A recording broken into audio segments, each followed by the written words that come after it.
Hey guys we are going to Tirupati. So మీరు కూడా మాతో పాటు రావడానికి ట్రై చేయండి. రావడానికి ట్రై చేయడం అంటే ఏం లేదు, నేను పెట్టే వీడియోస్ ని చూస్తూ ఉండండి. మా పాప చూసారా ఎలా పీకేస్తుందో. సో డ్రెస్ అయితే చూసారు కదా, ఇదైతే నేను మానస ఫ్యాషన్ లో తీసుకున్నాను అన్నమాట. సో తిరుమల కొండ మీదకి అయితే మేము వచ్చేసేసాము. ఇంతకుముందు వీడియోస్ అన్ని మేము తీయలేదు, ఎందుకంటే పాపతో కొంచెం కష్టంగా అనిపించింది. నైట్ 9కి ఎక్కితే ట్రైన్, నెక్స్ట్ డే మార్నింగ్ దిగామన్నమాట. సో కొండ మీదకి ట్యాక్సీ తీసుకొని ఎక్కేసేసి వచ్చేసాము. ఎంత ప్లెజెంట్గా, చాలా అంటే చాలా బాగుంది. జనాలు చూస్తే ఎక్కడ చూసినా జనాలే. ఇక్కడ నిత్యం పూజలు జరుగుతూనే ఉంటాయి కదా. నాకైతే అనిపించింది ఏంటంటే, ఇంత కష్టపడి ఇక్కడ ఇలా ఉండి దేవుణ్ణి ఒక 5 మినిట్స్ కూడా చూడకుండా ఉండిపోతాం కదా, లాగేస్తూ ఉంటారు కదా, ఎందుకా అనిపించింది. తర్వాత నేను గూగుల్లో సెర్చ్ చేసి, యూట్యూబ్లో సెర్చ్ చేసి చాలా సెర్చ్ చేశాను ఇంత స్పెషల్ ఏంటా అని. సో తెలియని వాళ్ళు ఎవరైనా ఉంటే వినండి. దేవుడు ఇక్కడ స్వయంగా వెలిశాడనమాట. అందరూ అనుకుంటారు తిరుపతి అనగానే ఏడుకొండల స్వామి అని అనుకుంటారు, కానీ కాదు. తిరుపతి అనేది ఏడుకొండల స్వామిది కాదు, వరాహ దేవుడిది.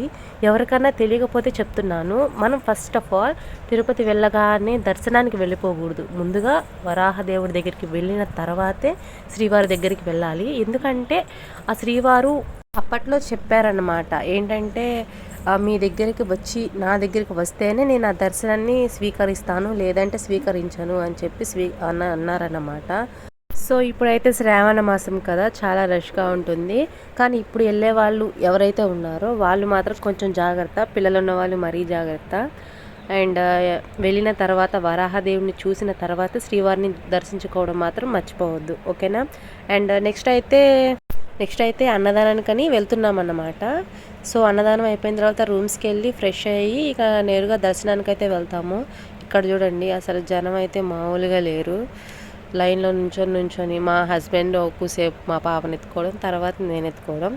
అండ్ ఎంట్రన్స్లో ఎలా ఉంటుంది, భోజనాలు కూడా నేను వీడియో ఏం తీయలేదు, తెలిసిందే కదండి పిల్లలతో ఎంత కష్టంగా ఉంటుందో. బట్ కానీ నాకు తెలిసినంత వరకు, నాకు తగినంత వరకు నేను ట్రై చేసి ఈ వీడియో అయితే తీశాను. సో మొత్తం అయిపోయింది. దర్శనానికి వచ్చి ఇది చూడండి, ఇక్కడ ఇరుక్కుపోయాము. ప్రీ దర్శనానికి వచ్చామన్నమాట. సో అందుకనే ఇలా ఉండిపోయాము. మాకైతే అసలు చిరాకు వచ్చేసేసింది, కానీ తప్పదు కదా దేవుడి దగ్గరికి వచ్చినప్పుడు. చూడండి ఎలా ఉందో, ఎక్కడ వాళ్ళం అక్కడ అలా పడుకుంటున్నారు. సో ఎప్పుడైద్దా అనిపించింది. సో దర్శనం అయితే అయిపోయిందండి, రిటర్న్ వెళ్ళిపోతున్నాము. అండ్ మీకు ఎలా అనిపించింది ఈ వీడియో? మీరు ఎప్పుడైనా ఫ్రీ దర్శనానికి వెళ్ళారా? పిల్లలతో ఎవరైనా వెళ్ళినట్లయితే నాకు కామెంట్ చేయండి, ఎందుకంటే వాళ్ళకు మాత్రమే తెలుస్తుంది ఆ పెయిన్ అనేది ఎలా ఉంటుందో. మాకైతే ఒళ్ళంతా నొప్పిలో చేసి అసలు కోల్డ్, ఇక్కడైతే చలి మామూలుగా లేదు. అండ్ పిల్లల్ని తీసుకెళ్లే వాళ్ళు ఎవరైనా ఉంటే కనుక ముందు స్వెటర్లు, టోపీలు అనేవి రెడీ చేసి పెట్టుకోండి. ఒకటి మాత్రం నిజం, శ్రావణ మాసంలో వెళ్తే ఆ పుణ్యమే వేరు, ఏమంటారు. అండ్ గురువారం అయితే ఇక్కడ చాలా అంటే చాలా స్పెషల్. ఎందుకో తెలుసా, శ్రీవారికి నామం ఉంటుంది కదా, ఆ నామాన్ని తగ్గిస్తారన్నమాట. ఆ రోజు చాలామంది భయపడుతూ ఉంటారు, ఎందుకంటే ఎవరైనా మోసం చేయాలన్నా చేయరంట, దేవుడు ఆగ్రహిస్తాడేమో అన్న భయం అంట.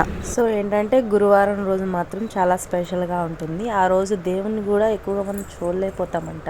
నార్మల్గా మనం చూసేదే 5 సెకండ్సే, అలా లాగేస్తూ ఉంటారు. కానీ గురువారం రోజు ఆ 5 సెకండ్స్ చూసినా సరే మనకి ఏదో తెలియని ఫీలింగ్ అనేది వస్తుందంట.